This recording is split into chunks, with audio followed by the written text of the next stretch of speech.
amigo internauta, seja bem-vindo a mais um programa Super FC pelo Mundo, o seu programa sobre futebol internacional aqui da TV O Tempo, do Portal O Tempo e do Portal Super FC. Aqui comigo mais uma vez, grande Gabriel Pazini. Gabriel, seja bem-vindo. Beleza, Frank, tudo bom, amigo internauta? E aí, Pazini, temos futebol na Espanha, na Inglaterra, na Holanda, na França, na Turquia. Por onde você quer começar? Vamos começar na Inglaterra. Na Inglaterra, na terra da rainha? Vamos lá. Beleza, na terra dos Beatles.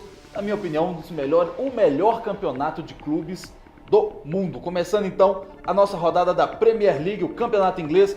Resultados aí na tela. Manchester City goleou o Manchester United por 4-1. O Arsenal ganhou de 3-1 do Stoke City. O Tottenham visitou o Cardiff City e ganhou por 1-0. O Southampton surpreendeu o Liverpool em casa e o venceu por 1-0. O Chelsea, jogando em Stamford Bridge, bateu o Fulham por 2-0. E o West Ham perdeu para o Everton de 3-2, jogando em casa. Pazini, os seus destaques, suas considerações sobre as principais partidas dessa rodada da Premier League. A equipe do Manchester City vencendo o clássico contra o Manchester United, 4-1, que poderia ter sido até mais. Domínio completo do meio-campo dos Citizens.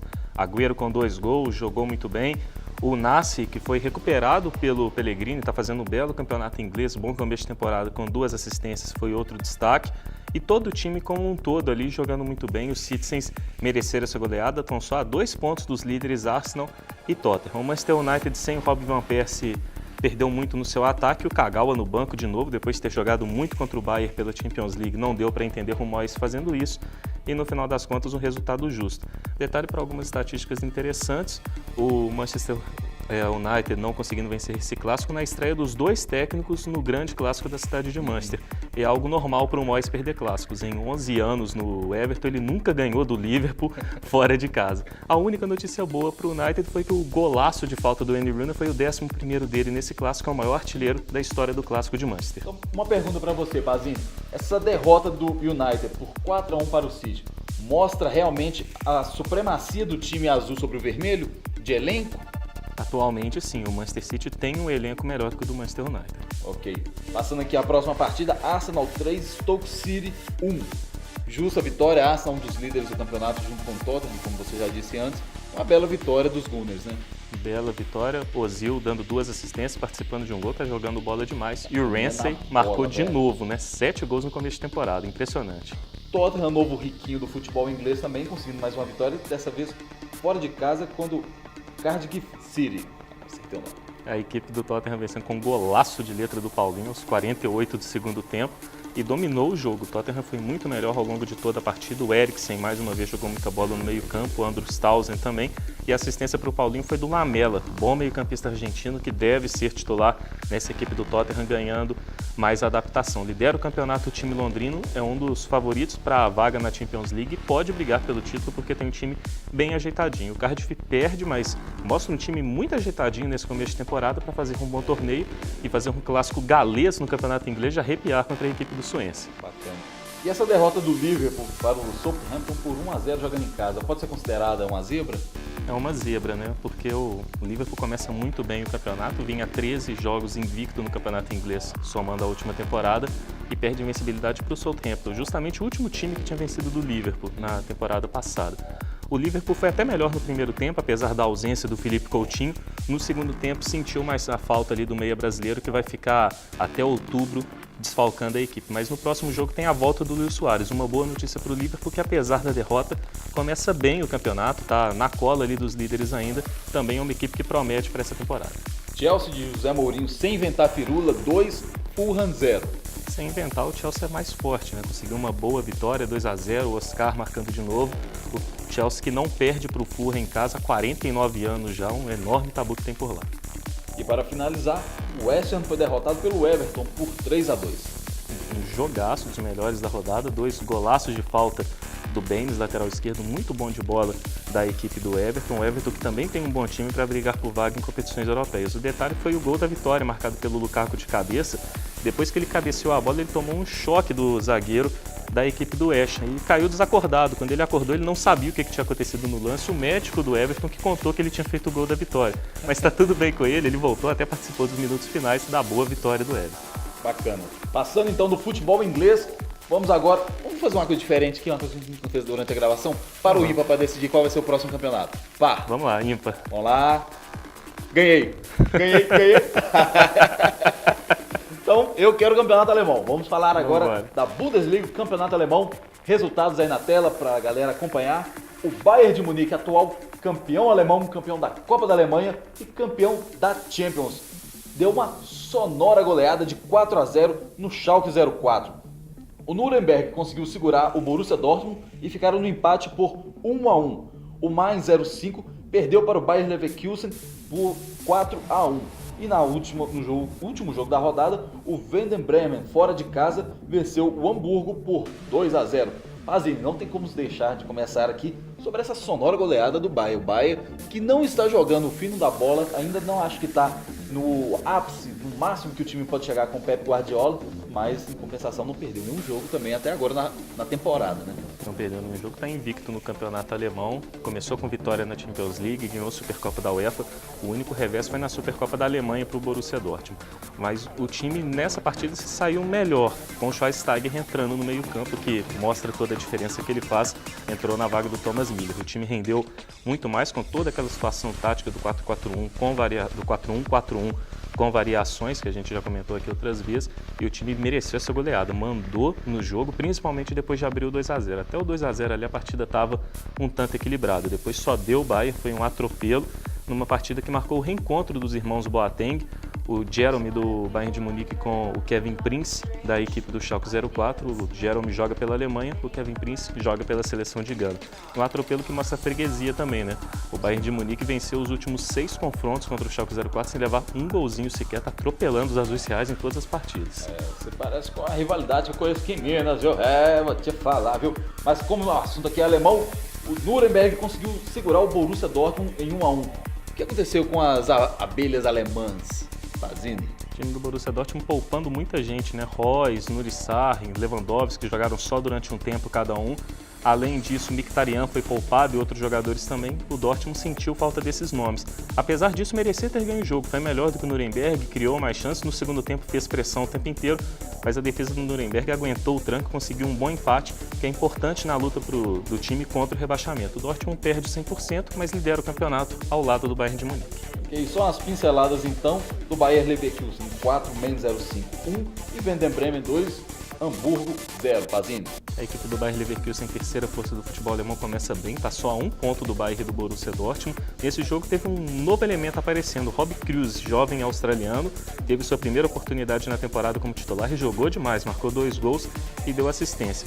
Hamburgo e Werder Bremen, o clássico do norte da Alemanha, a fase do Hamburgo está horrorosa, né? O Werder Bremen que está muito mal, passa por um momento de renovação já que dura umas 2 temporadas, demitindo o treinador atrás de treinador, vai lá e ganha o derby, 2-0. O Hamburgo também trocou de técnico, vai assumir Robert van Marwijk, técnico vice-campeão mundial com a Holanda em 2010, já conhece o Van der Vaart, que é a grande estrela do time. O Hamburgo tem uma boa equipe, até para brigar lá em cima por Liga Europa, mas o momento é péssimo, por isso que está lá embaixo contra o rebaixamento. E essas foram então as informações do campeonato alemão, e da Alemanha vamos direto para a Espanha, vamos para a La Liga. Confira também os resultados aí na tela, começando pelo atropelo do Barcelona no Rayo Vallecano, Barcelona enfiando 4-0 no coitadinho do Rayo Vallecano. O Real Madrid também não deixando para trás, fez 4-1 na equipe do Getafe. O Valladolid perdeu por 2-0 para o Atlético de Madrid. O Valência em casa venceu o Sevilha por 3-1. Pazini, o Barcelona desse ano, com Messi, com Neymar também, essa dupla já está começando da liga. Todo jogo a gente está vendo, é um passe do Neymar, é um gol do Messi, um passe do Messi, um gol do Neymar. O que você está achando? Qual a sua expectativa dessa dupla sensacional do Barcelona?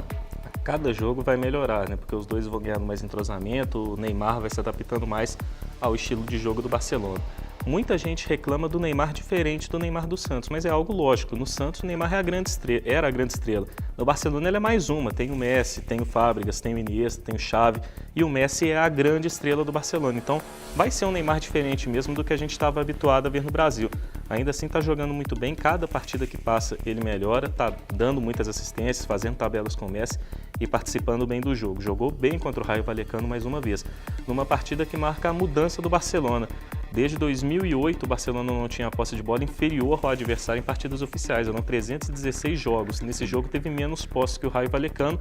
Não fez uma grande partida, mas é por conta da mudança mesmo do estilo. É um time que vai manter a posse de bola. Exato, com o Tata Martino vai ser um pouco diferente. Vai ter a posse de bola, troca de passe, movimentação, mas vai ser um time mais vertical, mais incisivo e que vai dar chutão quando necessário. A gente viu isso no Barça. Essa dupla, eu já ouvi colegas de profissão aí, outros jornalistas, falando que assim, o Neymar fez quanto? Não fez nem 10 jogos ainda pelo Barcelona, já falando que ele deveria se transferir para o futebol inglês, que lá ele poderia ser a principal estrela do time, que ele não seria um coadjuvante, mas eu acho que isso prova um amadurecimento por parte do Neymar. Isso nós já podemos ver tanto nos jogos do Barcelona quanto no jogo da seleção brasileira, no amistoso contra Portugal.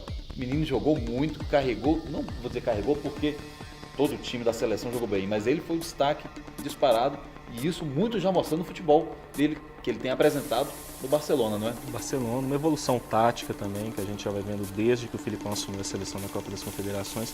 É um jogador mais amadurecido, inclusive psicologicamente, o Neymar. Foi bom ele ter ido para o Barcelona até por conta dessa situação mesmo, de não ser a grande estrela do time, carregar toda a responsabilidade nos ombros. Com certeza. E na cola do Barcelona está o Real Madrid. Real Madrid de Cristiano Ronaldo, o português galã, meteu 4-1 no Getafe. Real Madrid também atropelando quem aparece na frente, né, Pazinho? Atropelando, Cristiano Ronaldo chegou à marca de 209 gols em 205 jogos com a camisa do Real Madrid. Impressionante a marca dele. Ultrapassou o Hugo Sánchez, lendário atacante do Real Madrid, mexicano dos anos 80, começo dos anos 90. É o quarto maior artilheiro da história do clube. O maior é o Raul, 323 gols, outro atacante dos maiores da história do futebol. Ronaldo jogando muita bola nesse jogo, 2 gols, o Isco rendendo bem, jogando ali centralizado no meio-campo. E o Real que não contou com o Bale, sobrecarga muscular, mas vai jogar o clássico de sábado contra o Atlético de Madrid, na vaga dele o Di Maria. E o Khedira como volante, aquela situação. Bons jogadores foram contratados tanto para o meio de campo, na posição defensiva ali de volante, quanto para a meia direita, o Bale, que vai ser o titular na vaga do Di Maria. Mas o Di Maria e o Khedira, mais acostumados com o time, com o ambiente tático, com a questão tática da equipe do Real Madrid, ainda são mais importantes do que o Ilharramendi, do que o Bale. Por conta disso, ainda são titulares e tem que ser assim mesmo por enquanto, porque consertam o Real. Sua análise sobre o Bale é perfeita. E sobre o Cristiano Ronaldo, essa marca, o Raul tem que ficar preocupado mesmo. Se ele manter essa média, daqui a pouco rapidinho ele já vai ultrapassar o Raul. Ainda mais que fica até 2018 por lá, né? Tem tudo para passar. Ele renovou o contrato agora, o jogador mais bem pago do futebol mundial, cerca de R$1 milhão por semana. Reais por semana. É muita grana. É dinheiro demais. E já você citou o Atlético de Madrid que venceu o Valência por Valladolid fora de casa por 2-0. E o Atlético de Madrid venceu o Valladolid por 2-0 jogando fora de casa, e o Valência venceu o Sevilha por 3-1, e esse sim em casa. Quais as suas análises sobre esses jogos, Fazino? O Atlético de Madrid divide a liderança com o Barcelona, com 100% de aproveitamento, começa muito bem, prova que é a terceira força mesmo do futebol espanhol. Destaque para o Diego Costa, brasileiro, marcou gol, seu quinto no Campeonato Espanhol, é o vice-artilheiro, só está atrás do Messi, que tem 6 gols em 5 rodadas. No jogo do Valência e do Sevilha, uma boa vitória do Valência, brasileiro brilhando. O Jonas marcou 2 gols. Valência é o 10º colocado. Vai brigar por Liga Europa. Tem bons jogadores, mas um time mais fraco do que nas últimas temporadas. E o Sevilha é a grande decepção da temporada, né? O Jesus Navas e o Negredo foram para o Manchester City, fazem falta. E o Sevilha é o lanterna do Campeonato Espanhol nessa 5ª rodada. Surpreendente essa lanterna aí, a mão do Sevilha. Indo agora para o futebol da terra da pasta, da massa, o campeonato italiano. Resultados aí na tela. A Roma venceu o clássico contra a Lazio por 2-0. O Milan perdeu jogando em casa para o Napoli por 2-1. A Inter enfiou uma sonora goleada 7-0 no Sassuolo. A Fiorentina jogando fora de casa venceu o Atalanta por 2-0. E a Juventus venceu o Verona por 2-1. Pazini. Roma indo bem, surpreendente vitória essa, 2-0 em cima da Lazio. Achei que seria até um jogo mais fácil, um jogo de 1-0, 2-1. E o Napoli, o bom time que está tendo, venceu a baba do Milan por 2-1, não é? o Milan sem Kaká, sem Montolivo, sem El Shaarawy, aí fica mais fácil para a Time equipe do descaracterizado, Napoli, né? Muitos desfalques fazem falta. O Napoli foi melhor o jogo inteiro, mais eficiente, mereceu essa vitória. Higuaín, Hansik e Insigne jogaram muita bola pela equipe napolitana, que lidera o campeonato italiano com 4 vitórias em 4 jogos. E o Milan, que tem mais uma má notícia, o Balotelli suspenso, vai ficar 3 jogos aí de fora. O Milan sem o Balotelli, mais os jogadores que eu já citei, vai ser uma situação difícil para o Milan aí nas próximas rodadas do italiano. Quanto ao jogo da equipe da Roma, a Roma de fato vencendo o clássico que parecia que ia ser mais duro, mas não foi. A Roma foi muito superior ao Lazio durante toda a partida, o meio-campo funcionando muito bem, meio-campo e ataque da Roma que conta com muitos bons jogadores. E a Roma começa muito bem o campeonato italiano. 4 vitórias seguidas, desde a temporada 60-61, isso não acontecia. Só que a Roma também jogou contra equipes fracas ali, Livorno, Parma, ainda não pegou um grande time tirando a Lazio. Para fazer números, dá moral, né? Começa bem o campeonato italiano, mas ainda quero ver a Roma contra um grande time para ver se dá para acreditar na Roma para essa temporada. Porque nas últimas, quando a Roma ia bem, todo mundo acreditava, depois era só decepção. Bem estilo Liverpool na Inglaterra. E passando mais jogos aqui, a Inter na sua goleada de 7-0, sotaque italiano, né? 7-0 no Sassuolo, a Fiorentina 2-0 no Atalanta e a Juventus 2-1 no Verona. Pazini. A equipe da Inter de Milão com a sua maior goleada fora de casa na história do campeonato italiano. Destaque para o Diego Milito voltando nesse jogo, marcou 2 gols e jogou muito bem. A Fiorentina com uma boa vitória também, destaque para o Giuseppe Rossi, jogando muita bola. A Fiorentina que não tem o Mário Gomes de fora aí até a metade de outubro, mas tem um elenco muito bom, não é à toa que a gente aposta na Fiorentina para brigar até pelo título. Bela vitória, mais uma vez da Viola, que está lá em cima também. E a Juventus com os atacantes contratados decidindo e fazendo aquela diferença que todo mundo esperava. O Tevez marcando gol, Llorente na sua estreia como titular também colocando a bola para o fundo das redes e um show do meio campo ali, Pirlo, Vidal e Pogba jogando mais uma vez. O único problema é a situação envolvendo o Pirlo e o Conte. O Pirlo foi substituído, ficou irritado, foi direto para o vestiário e o Conte deu uma declaração depois falando que quem fizer isso vai ser multado e ficar um mês na geladeira. É um grande time, favoritaço ao título do campeonato italiano, mas tem essa situação aí. São confusões, são mimimis do mundo do futebol. Aposta no Tevez na Juventus até a sua primeira confusão. Depois disso vai aparecer alguma sondagem, tá voltando pro Corinthians, alguma coisa assim. Agora passando para o futebol campeonato francês, em homenagem ao meu amigo Fernando Almeida, que está lá de férias, viajando até hoje na Europa, no velho continente. Para você, Fernando, vai o Fernandão, o campeonato francês. Para vocês aí o resultado, vamos dar apenas PSG 1, Mônaco 1. Empate nesse grande clássico do futebol francês. Fazini, o que você achou? O PSG deu mole nessa, né?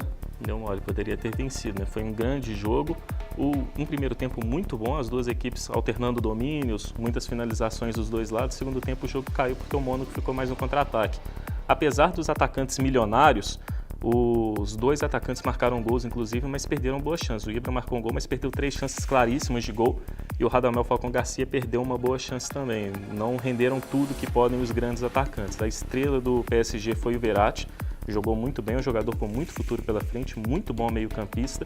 E do lado do PSG, do Mônaco, não teve um grande destaque, porque o Falcão decepcionou um pouco e o time jogou retraído no segundo tempo. Um destaque negativo, inclusive, para o Ranieri, deixando o Rivière, que é um dos artilheiros do campeonato francês, no banco de reservas por medo. As duas equipes são as únicas invictas do campeonato francês nesse começo de temporada. O Mônaco lidera, o PSG está 2 pontos atrás, são os favoritos ao título ali ao lado do Olympique de Marseille.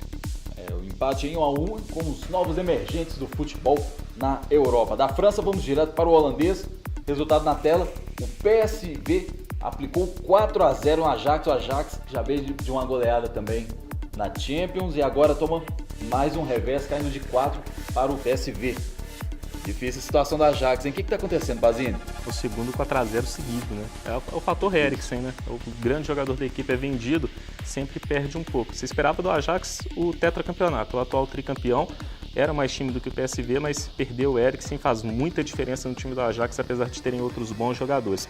O PSV tem um ataque ainda muito forte, na última temporada fez 103 gols em 34 jogos, perdeu alguns jogadores importantes, mas foi repondo aos poucos e mantém um ataque muito forte. Não é à toa que lidera o campeonato com o melhor ataque e com um bom time. Agora ficou mais nivelado, né? Não dá para saber ali quem vai ser o campeão, os dois times dividem o favoritismo, mas o PSV começa na frente e para golear o Ajax precisou de 15 minutos. Em 15 minutos fez 4 gols. Foi fácil, foi tipo tirar doce da mão de criança. E agora indo para o campeonato do leste europeu, vamos ao campeonato turco. Resultados na tela, o Beşiktaş perdeu em casa para o Galatasaray por 2-1. O jogo teve confusão, teve invasão de campo, teve Felipe Melo expulso com carrinho, provocando a torcida. Toda a emoção que o campeonato turco tem, a paixão que os turcos também têm pelo futebol. Esses 2 dos 3 maiores times do país lá da Turquia.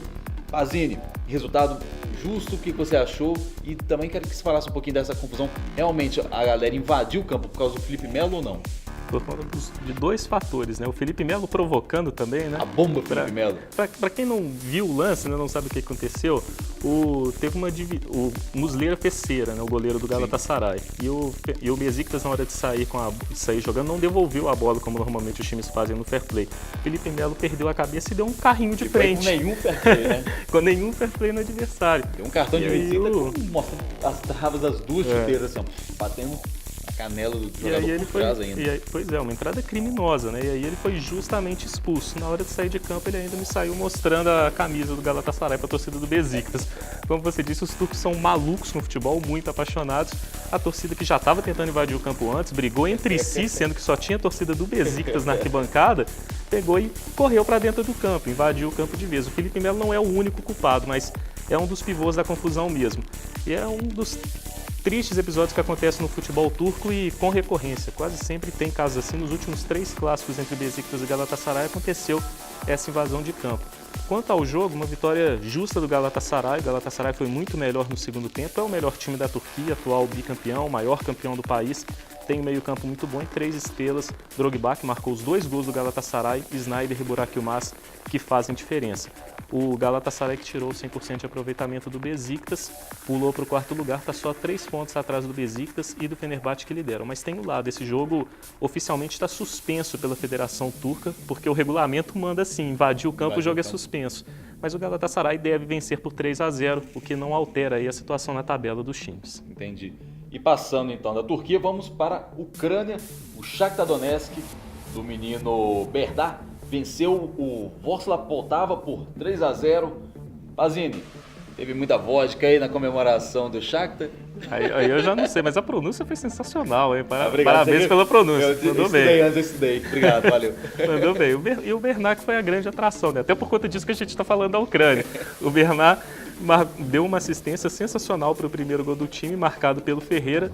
Driblou 3 adversários, deixou Ferreira na cara do gol, camisa 10 do Shakhtar Bernat, ex-Atlético, fazendo sua estreia como titular, inclusive, e jogando bem. Com mais tempo de adaptação, pode brilhar o Bernat no Shakhtar e depois ir para um time maior. A adaptação não vai ter problema, porque brasileiros é o que não falta no time do Shakhtar Donetsk. Tem 12 contando o Eduardo da Silva, que é croata, naturalizado. Eles poderiam, no inverno, se estiver lá congelando, tá com grama, isso aqui dá pra jogar, vem pro Brasil, vem pra cá, disputa o campeonato brasileiro. Brasileiro não vai faltar, o time pode pegar 2 estrangeiros, tá tranquilo. Ia ser um baita time aqui.